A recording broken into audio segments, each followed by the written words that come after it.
I see myself as an activist. I see myself as an abolitionist, which gets me in a lot of trouble. And I always want to be a voice to folks that don't have that voice, or to speak for my community as much as I can, and shed light on the inequity, and also take action. That's, I think, what leads me to be a social entrepreneur, because I see the value in people, and I see a value that's beyond materialistic things, or these sort of arbitrary elements that don't really speak to who you are as an individual and what you could be.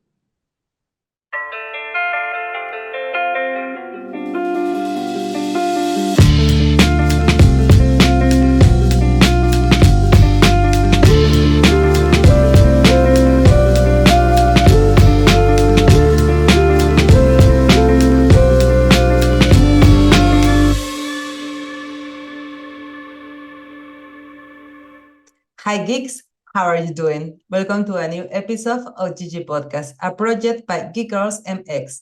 Geek Girls MX is a community created by women who seek to make their passion a life project. I am Chany, and today Veronica Madrigal is joining me as a co-host. And as a special guest, we have a Chandell Stone, with whom we will talk about entrepreneurship, education, programs, and opportunities. But before I started to the program, we want to thank you for continued supporting this project. And a very, very effective way to do so is by subscribing to this channel and following us on all our social networks. You can find us as a Geek Girls MX everywhere. We also want to thank our sponsor, RSS, for continuing to supporting us in this project. RSS is the best platform to host and spread your podcast. So having said that, we can start with our episode. Let's get started. Hey, geeks. Hi, thank you, Chany. And well, I'm going to present Chandell. And Chandell is a dynamic educator and serial social entrepreneur. She began her career serving low-income students in the Bronx and Harlem as a teacher and school leader with demonstrated results. She simultaneously launched a multinational volunteer travel and exchange company, Destination Impact, to address education and health disparities across the African diaspora. Soon after, Chandell founded the virtual assistant service company, Stone Solutions, outsourcing administrative tasks for entrepreneurs and small business owners to talented African young professionals. Most recently, in 2020-2021, she led the design and launch of Degrees of Freedom and anti-oppressive higher education program for low-income, first-generation, and, correct me if I say it wrong, BIPOC, young, utilizing a reduced residency model. Virtual reality and apprenticeship learning, which was one of only 2 nonprofits accepted into YCW21. Now was a 2022 Kapoor Center Investment Fellow and is currently focused on expanding access to entrepreneurship, education, and capital for underestimated founders as CEO of Chany Ventures. So welcome, Chandell. Thank you. Welcome, Chandell. Thank you for joining us today. Well, geeks, as you can see, this is going to be an English episode, so please practice Bear your with English. us. Yeah, this is a good opportunity for all of us to share, to practice our English, so please practice with us. I'll practice my Spanish too. Yeah, also we can switch to Spanish. We were talking about it, so maybe we can have some spaces in Spanish. So practice, listen, and be with us. This is gonna be a very, very enjoyable conversation. So let's start with the conversation. And to start, I'd love for you to share a bit about your personal journey and how do you go to where you are right now.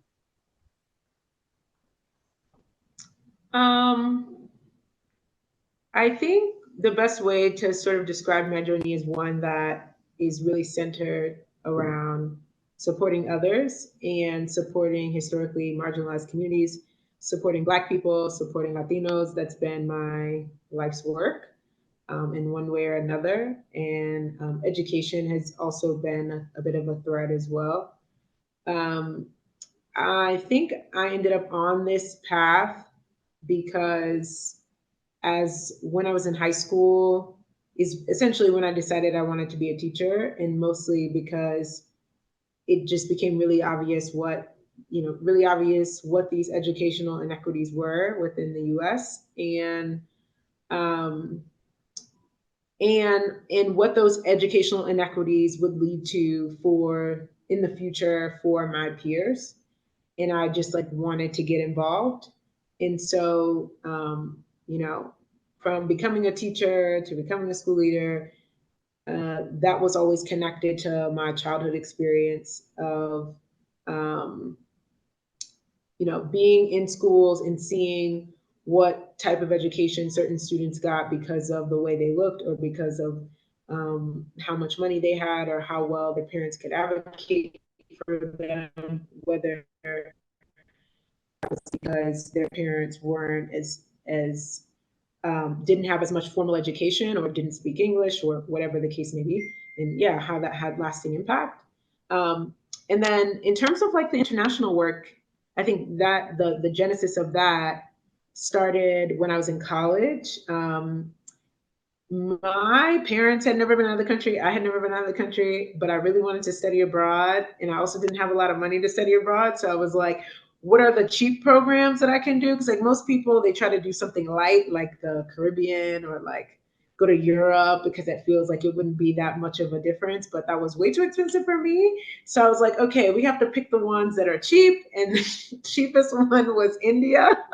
So I ended up in India for 5 months as my first trip outside of the country, which was kind of crazy.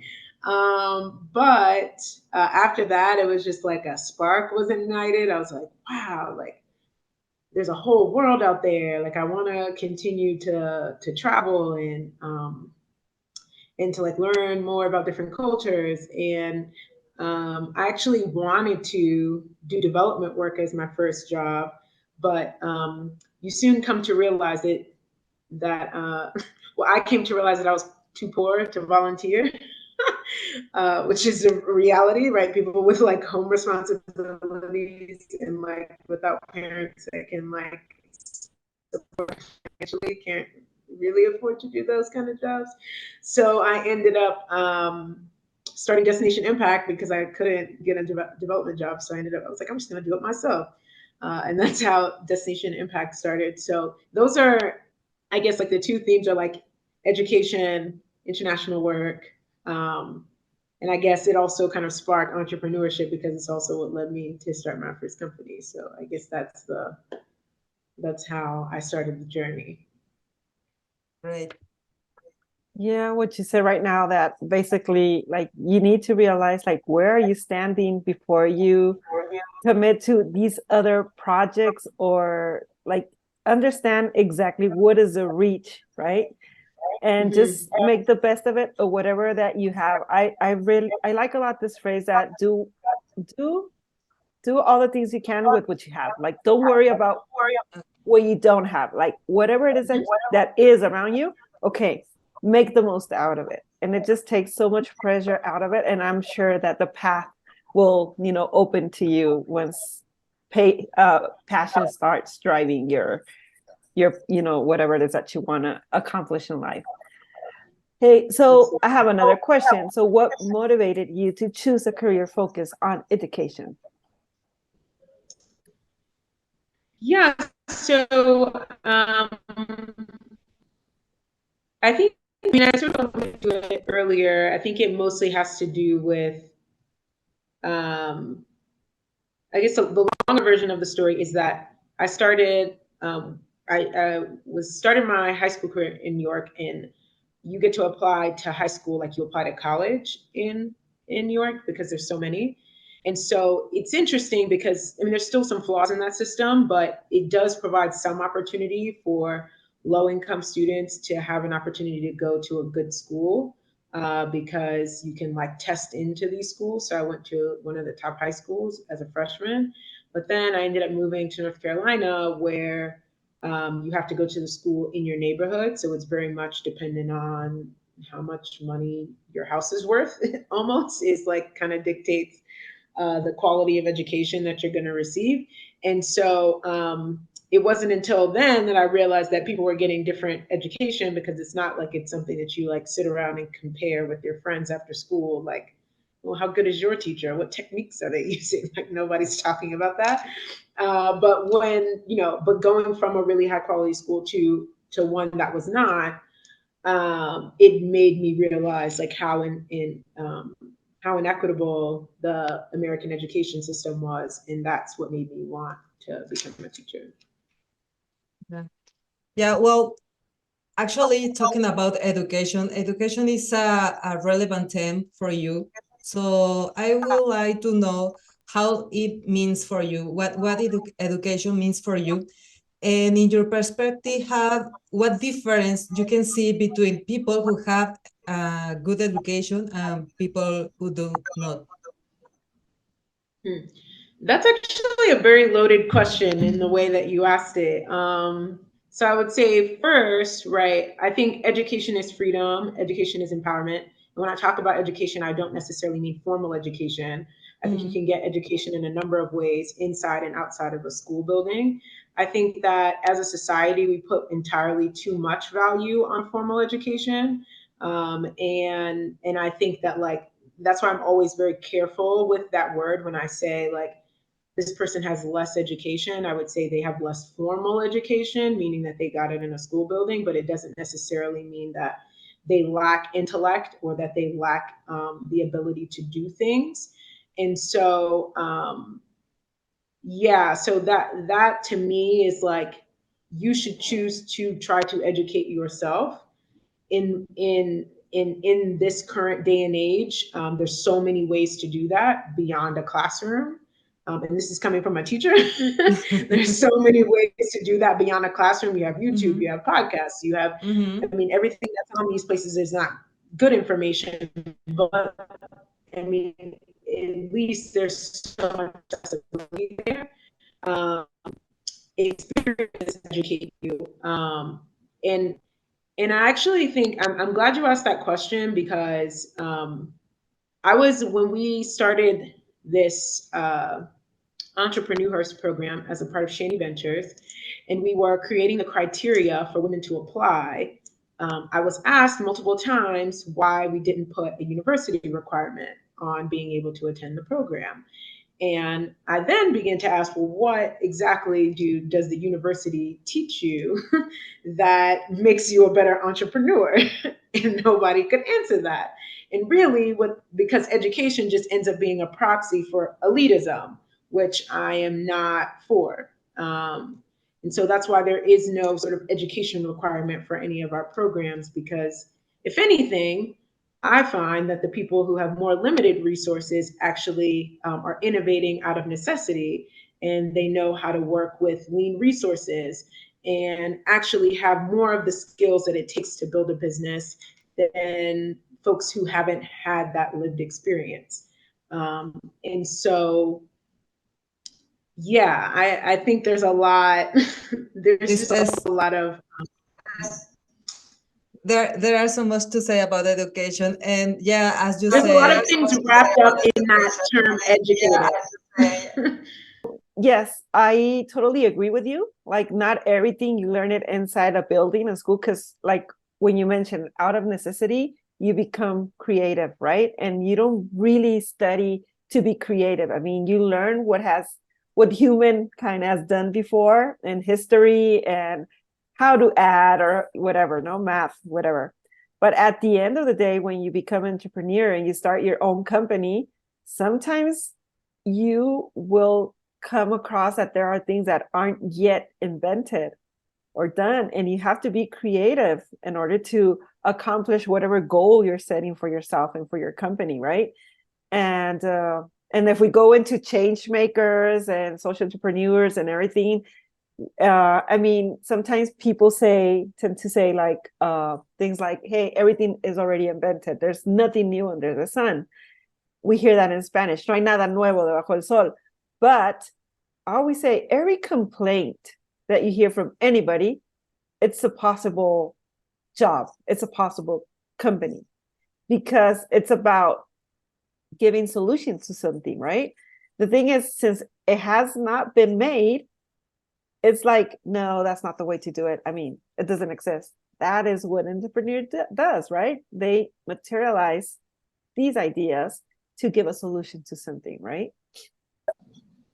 Yeah, absolutely. And I mean, like, if we talk about I mean, I can't speak for the Mexican education system because that's not, where I was raised, but the American education system was designed in its current form, historically speaking, it was designed, you know, in a way to sort of educate folks to go into, like, to work, right? Like, it was empowering the industrial industry, like it was empowering, um, going to work in warehouses and, like, do manual labor, and not much about it has changed since it was designed in that way. Yes, now we sort of, like, try to educate students to think more critically, and, like, there's been, like, slight tweaks to it, but a lot of it was really just designed for you to go work for somebody else. And, like, how do you best, I mean, how many times do we hear that, like, when we were in school or growing up, like, you should do your hair this way, or you should talk this way because that will get you a job, and, like, that's what we're all here for. And so there's no wonder that, I mean, for me, that's why I don't see those two things as being actually connected. And normally when people are asking that, they're asking a different question. Yeah, well, here in Mexico is pretty much the same. The education is focused on be a labor, and we have to push and encourage, especially women, to have to realize an idea, to have an idea, and created a company talking about it, and yeah, because people don't have this kind of education. This is something new for us here in Mexico. Yeah, and maybe even take it a step further, where, I mean, I see more of this of an outdated problem than, I'm not too sure if they're doing it on purpose. I feel like it's just that nobody has really, okay, let me just say it another way. I feel that change is slow, right? Because until everybody understands what we need, it's when change starts probably occurring, right? And I don't know, thinking a step further, I would say we also need new companies that are specially made for women needs, because all these companies are made for men, because in the past, history has shown us that men would go to work, labor work, Women and stay women home. would stay home taking care of the kids. So there was nothing taught, there was nobody talking about periods and cramps and how my kids are starting to feel lonely because I'm not there with them. I mean, that was not an issue, right? And now when women started working, they realized that there are so many things, like related to our bodies and the way we work. And I mean, once a woman reaches a certain age, it's just different. But this doesn't mean that you don't deserve to win any money or keep, growing your professional life. I mean, that's terrible. So that's that's kind of like the call out for all women. Like, yes, think out of the box, but according to women need. How can we change with our own trades, the industry, the companies, where we make more, our companies more human, more, yes, when I work, I'm Inclusive. totally there, inclusive, and Yeah. a balanced life. I think that could be accomplished. It's not easy because the path is yet not there, but that's something we need to get to, right? Yeah, I totally agree. And when we think about why is it that so many women are not being funded, I think, recent statistics are showing that last year was even worse for women than it has been in the past, last year. So I mean, a lot of this has to do with who's in control of the money. I mean, you always have to follow the money. Everything is based on that, right? And if men are the ones that are cutting the checks, or let's say let's just even be more specific about what that means. If all of the people that are cutting the checks have a certain lived experience, because this would be an issue if all the women were the ones writing the checks, there would be a problem for the same reason. But in this case, it's the men. But because they're not only men, they're also high net worth. They're also like have a particular culture that they don't understand the problems that the women who are bringing it to them are trying to solve. And if as an investor, which I can't blame you, if you're an investor and you need to decide if this is a good investment, you're going to go with what you know. You're going to go with the industries that you know, problems that you interact with, to be able to say like, oh yeah, I can see how this could be a big market opportunity. But for people who don't have any diversity within their firm and don't have any diverse advisors or people to kind of illuminate for them what the market opportunity could be, or why this is important, or why women would like it, or why whichever culture might like it, right? Because even when you say, I mean, a lot of folks try to go to the U.S. to raise capital, and a lot of the investors in the U.S. don't understand the market in LATAM. So it's the same issue, right? It's about cultural differences. And so when there becomes more diversity with the people who have the money, then we're going to be able to see that diversity happen in droves. But the challenge is, like, it's the chicken or the egg thing. How do we get the money? We get the money by somebody investing in us and us getting an exit so I can be an investor. That's the challenge. But I do think that we're, at least because of the visibility of the accessibility of more information, in a position where, I mean, this is the best time for that change to happen. And so I'm optimistic, cautiously optimistic, but optimistic nonetheless, that as people become more educated about not just the issues of women, but the issues of rural communities, the issues facing Latinos, the issues facing Black people, the issues facing all of these sort of profiles that have been underrepresented within the venture capital space, then we'll be able to see change. Yeah, exactly. So basically, what is the connection from education? Because I hear you talk about, social entrepreneurship, and like your eyes even shine. So tell us about that connection from education to being into this environment of social entrepreneurship. It's still all related to education, because at the end of the day, like, I run a pre-accelerator program, which is a course. It's still teaching, so I can't seem to get away from it. But I would say, like, yeah, education has pretty much been a thread through most of it. Maybe aside from my virtual assistant services company, but even then there ended up being some level of education involved, in terms of like training and developing folks to be able to support Europe-based companies.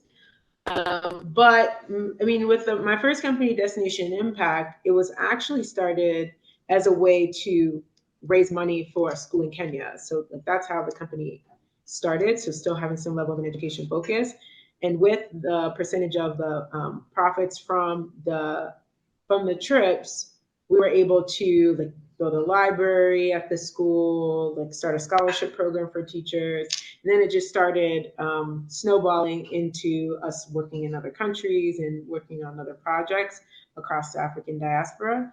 And then I still was working full-time in education back in the US, but I ended up quitting my job and like trying to figure out what it is that I wanted to do next, but then ended up coming back to start schools. So it was just like, I don't know, the education thing, it keeps pulling me in. I don't know. It's a bit of an addiction along with education. I mean, entrepreneurship. So it's just my life. Well, it's a good way to plant in good seeds on future generations. Well, talking about it, I would like to know what specific experience or event made you realize that you wanted to focus on social entrepreneurship. Was it a sudden decision or something that evolved over time?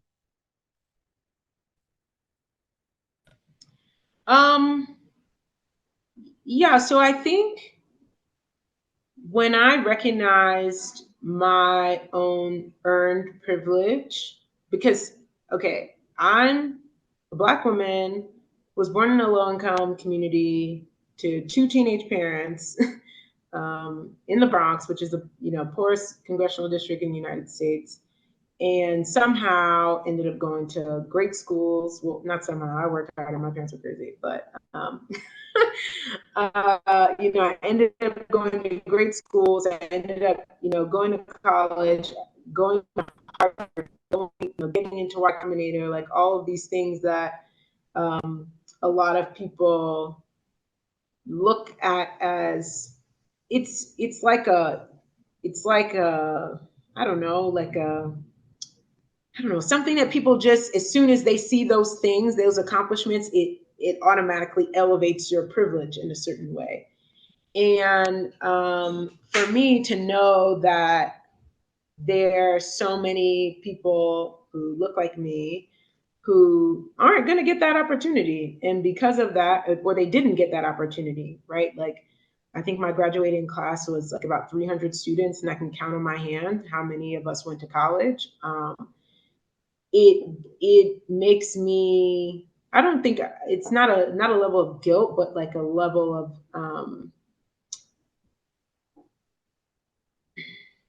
pride and like desire to support my community, especially because I know what a lot of my peers were capable of. It wasn't them, it was the system that derailed their opportunities. And I see myself as an activist. I see myself as an abolitionist, which gets me in a lot of trouble. And I always want to be a voice to folks that don't have that voice, or to speak for my community as much as I can, and shed light on the inequity, and also take action. That's, I think, what leads me to be a social entrepreneur, because I see the value in people, and I see a value that's beyond materialistic things, or these sort of arbitrary elements that don't really speak to who you are as an individual and what you could be. I'm curious, when you talk about, representing your community, is there any success case that you can share with us that maybe somebody from your community asked you for something, or, just according to, follow your steps? Like, is there anything that you recall as such? Okay, well, first and foremost, a lot of my students are teachers now, which is like amazing. And they teach math, which they told me that was their worst subject when I started teaching them. So that's like, I can die happy because of certain students that are now teaching math, or like went to college for math. But I had to fight them tooth and nail when I was their teacher. I think also, okay, so first of all, when I talk about my community, in one aspect, I mean, that it's sort of a multi-layered thing, right? Because you could talk about my community from like a geographical perspective. I could talk about it from where there's people who look like me and don't, but we have a similar lived experience. I could talk about it from a standpoint of just like Black folks. I could talk about it from a standpoint of women. And I think that like every day getting the opportunity to support women through the work I'm doing with Chany Ventures has been like really empowering. To see women go from an idea on paper to raising capital or like opening a storefront is really empowering, and like just lets me know that I need to continue to share what I'm doing, share my successes and also my failures, because I think only sharing successes is very demotivating to the people around you because they're struggling just like you're struggling, even though you don't want to share that part. And yeah, I think like that's something that continues to motivate me in terms of like staying the course and trying to continue to inspire people and support them as much as I can. That's great. That's great, because if they got inspired by you, chances are they're going to have like the same spirit and they're going to continue on to inspire others. And I think that's magnificent. Love it. Yeah, and that's makes me question the next question is you are CEO from Chany Ventures, and you are helping a lot of people being in this company. And I wondered, what influence do you hope to leave on the people that impacted by your projects?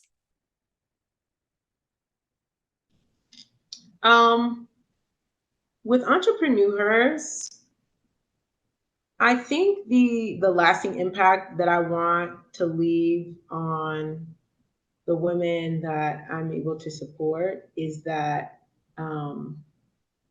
they should not be afraid to fail, and they shouldn't put too much weight on what they think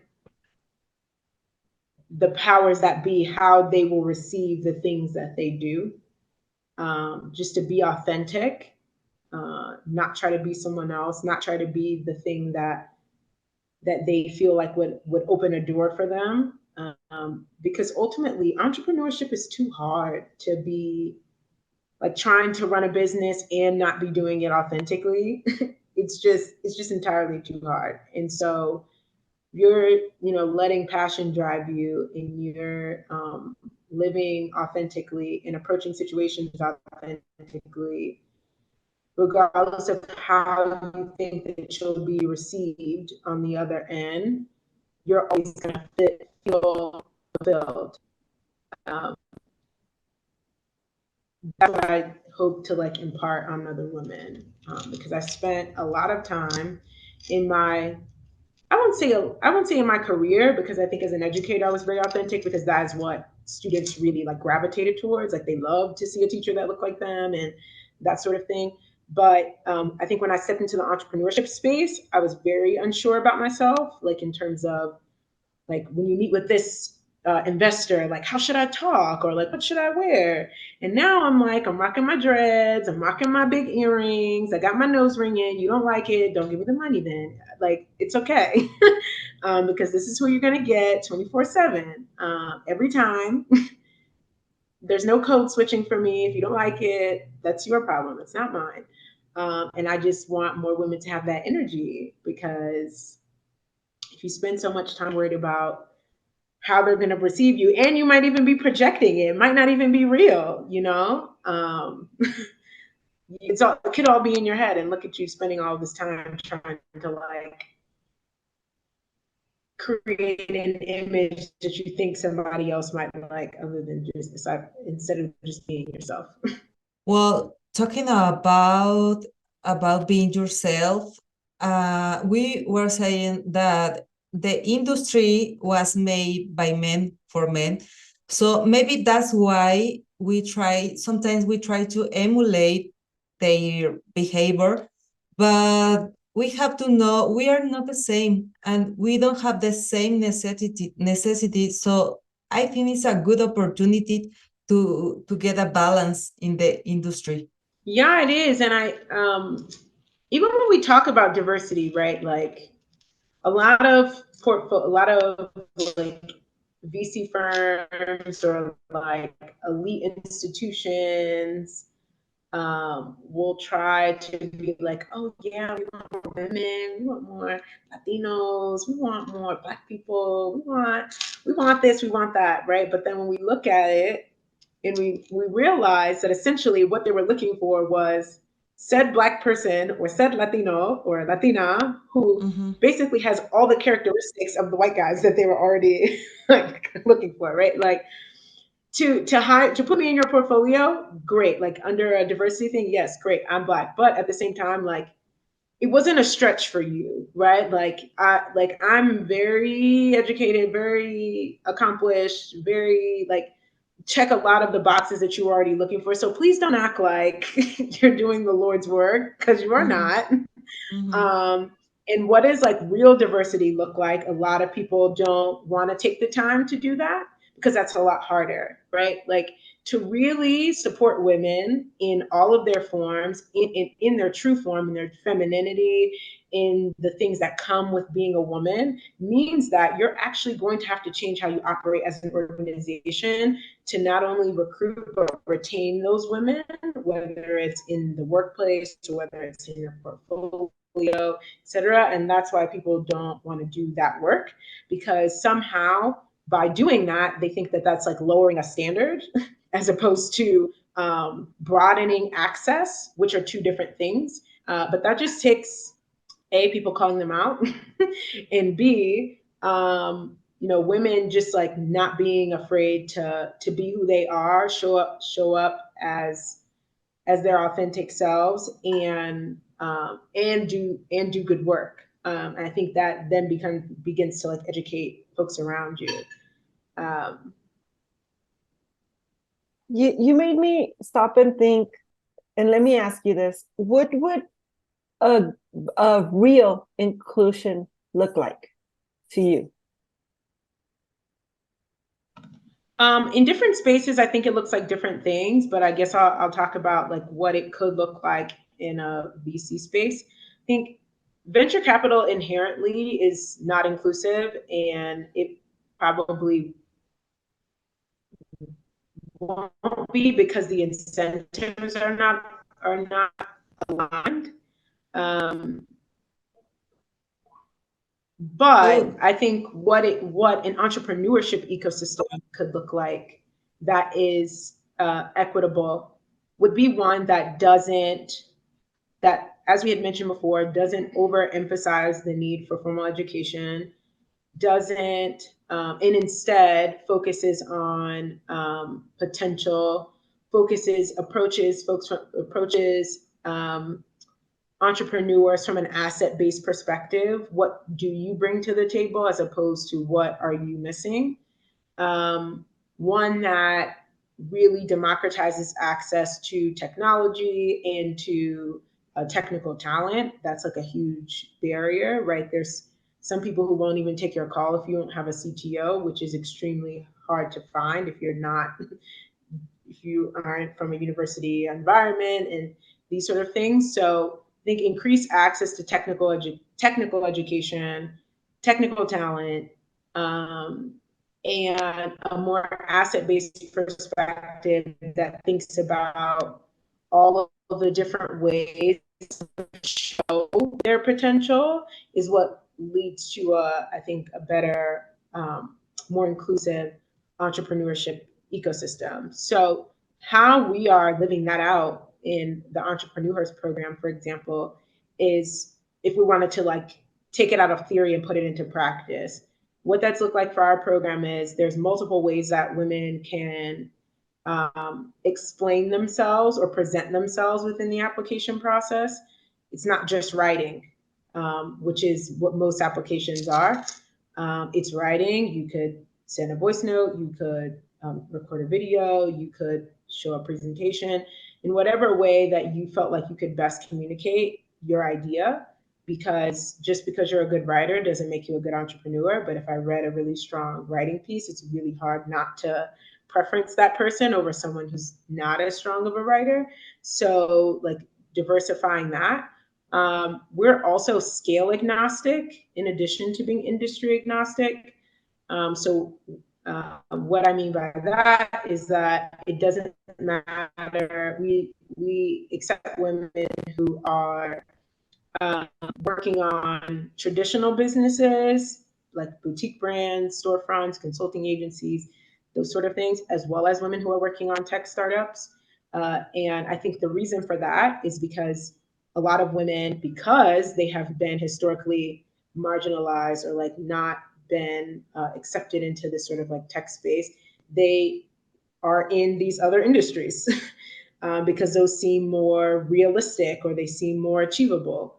And so to not create an entry point for those women to get access to the the broader entrepreneurship ecosystem is inherently not inclusive.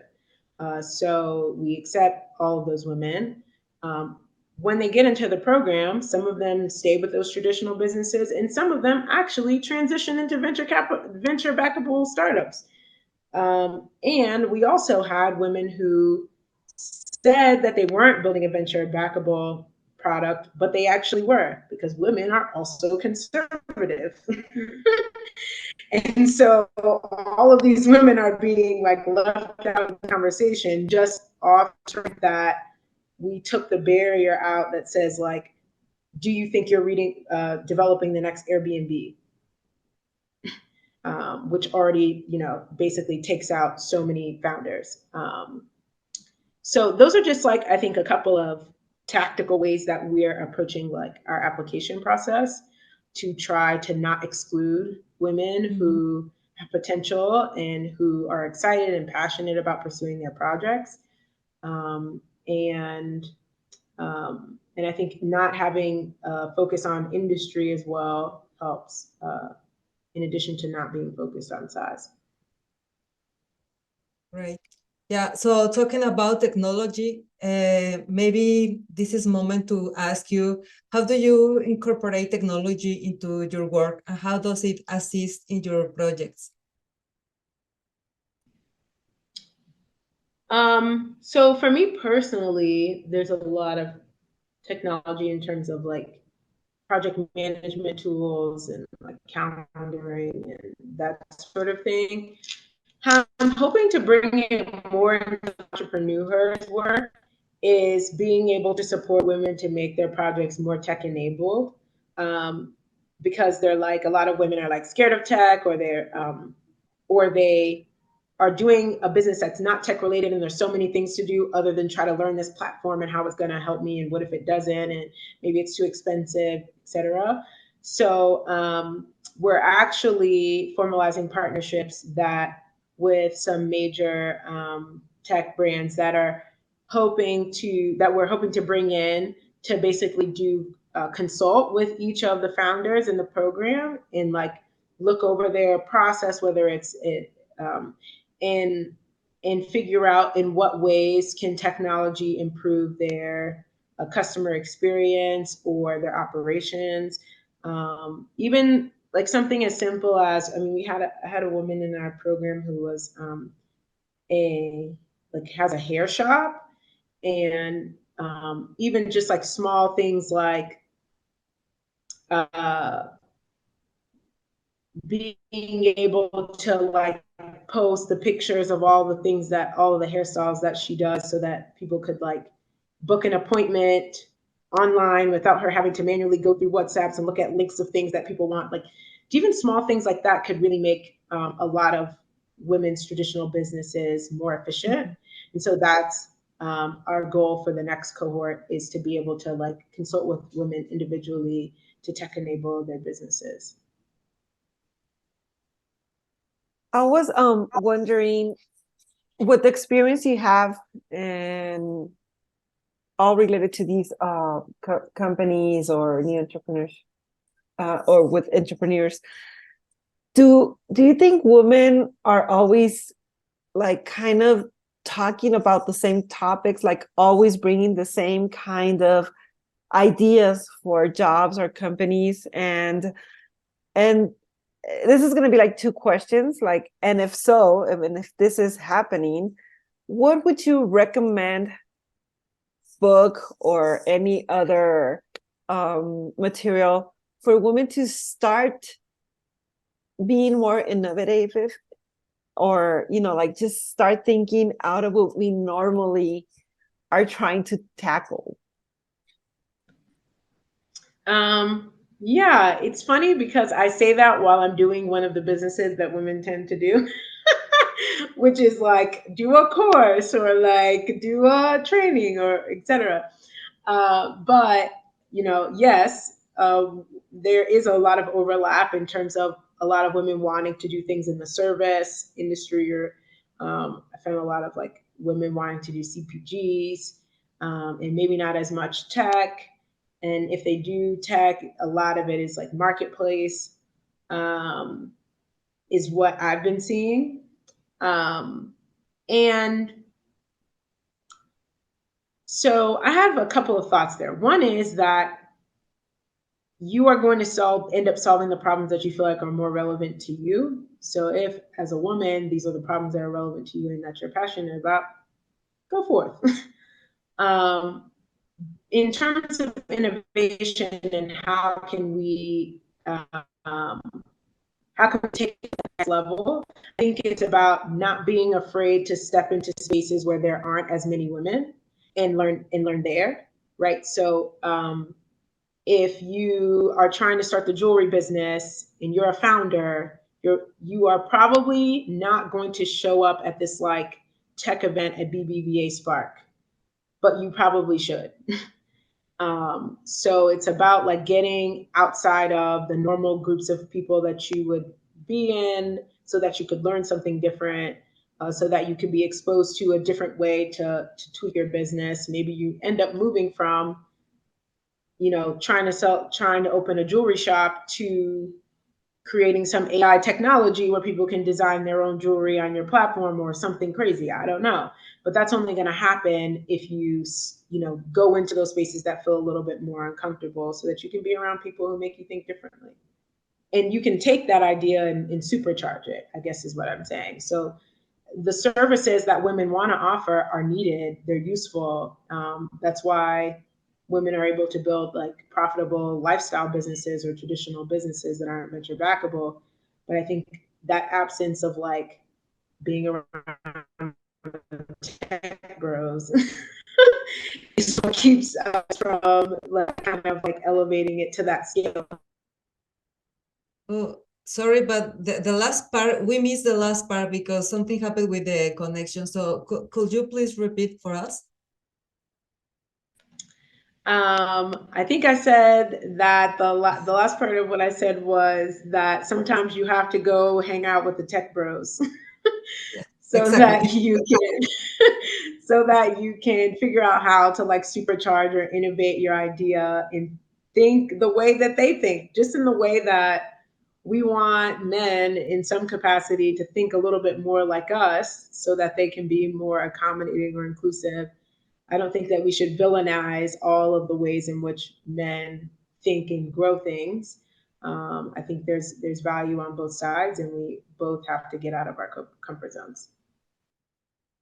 Great, thank you. Yep. So we are almost in the end of this episode, but I really want to ask you, you look happy, but do you feel happy doing what are you doing right now, helping all these people? And is something that do you expect you will be in your life? Yeah, I think I'm doing exactly what I want to be doing. I'm doing the work that feels important to me. It's not easy. It has a lot of challenges, but I mean, if I didn't want challenge, or I didn't want this type of challenge, then I would go work for somebody, which I can't do now because I haven't worked for someone in maybe like 6 years or 7 years. So it'd be very hard to go back to a regular job. But yeah, I really like being able to design my personal lifestyle, and being able to work on projects that feel relevant to me. And whether they whether they're ideas that do well or they don't do well, at least they were my ideas. And I think I can live with that. Right. Yeah, basically the greater good. Like let's try to always implement this greater good on whatever it is that you're doing, and for sure you're always gonna feel accomplished for anything you do during the day, right? So okay, let's talk about people. This is like one of the last questions that are feeling like they have, limitations. Perhaps they're not that resourceful or vulnerable situations. What would be the advice you would give them to, get out of that hole or that place that doesn't really, add to their lives? What would this advice be? My advice would be, this is just keeping it real. Because I've been here before as well, where you're just like, why isn't this working? And like, everybody else is successful, and why am I not getting that? Like, why is this not happening? Why am I not rich? All of these things, right? And the answer to that is that sometimes life isn't fair, and some people have certain advantages, or sometimes people have certain opportunities that you didn't get a chance to have. But that shouldn't stop you from pursuing your dreams, and that shouldn't stop you from trying, because you're always going to regret not trying. You should always just choose to live your life in a regretless way, and know that the opportunities that are for you won't pass you by. Nothing that's for you will like not happen, right? So, and you may find out that the thing that you wanted might not even be, like, there might be something better, right? So just like staying open to things changing, staying open to you maybe not getting what you want, because that's life. But regardless of that, you always want to live in a way where you're constantly like pushing for your dreams and like pushing for what you want, because you're always going to miss 100% of the shots that you don't take. Yeah. Here in Mexico, we like to say sometimes you don't have what you want, you have what you need. So yeah, and yes, I think doesn't matter if you fail the first time, even the second and the third time, you just keep it trying. That's the point. Yes. Yeah, because ultimately, right, they're dreams. So it's like they're aspirational. They're things that other people don't have. They're things that people strive for. And if it was so easy, then everybody would have it. Exactly. So Yes. so just like be okay, get comfortable with working hard, get comfortable with delayed gratification, turn off the Instagram, stop following the people who are making it seem like everything is easy, because it's not true. And follow people on your social media who are giving you the behind the scenes. They're showing you the struggles. They're crying and being like dramatic. Like, those are the people you need to follow. Because they're going to keep you grounded. It's like, oh, girl, I was crying too. That was, those are the people that you need to be like in community with, not the ones who are trying to pretend like everything just like hopped into their lap, because it just gives you an unrealistic expectation about what the journey looks like for 99% of the people who find it. Yeah, that is so true.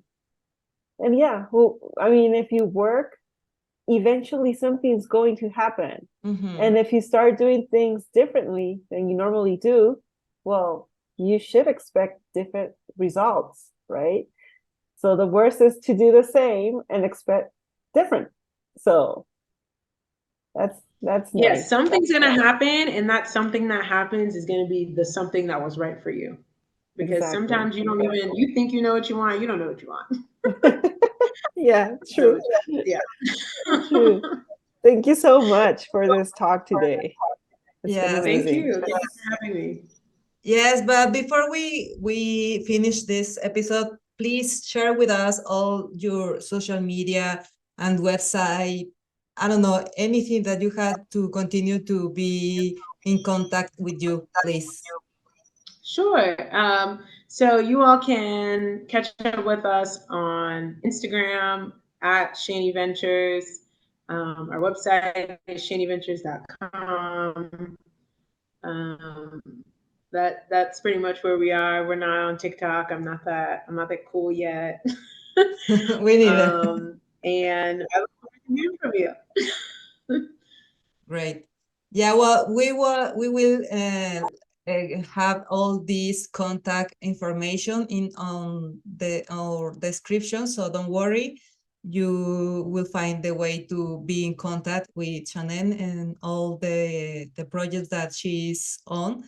So thank you guys for being here. Thank you for listening. Thank you for share. We have a very nice episode. And remember that you can find us as a Geek Girls MX everywhere. So thank you so much to join us in this episode, and see you next time. Bye bye.